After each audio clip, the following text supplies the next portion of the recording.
Welcome everyone. So how we can check our public address, okay, public IP address. So how we can do that?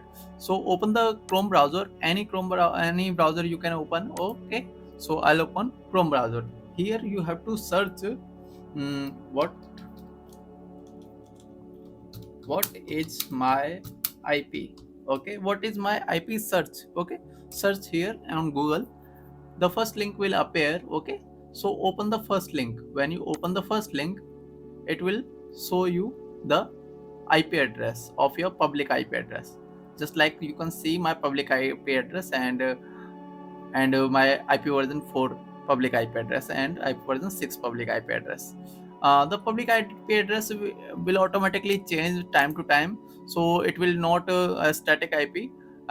If you want a static IP, you have to talk with your internet service provider. Okay, so that's it. Thanks for watching.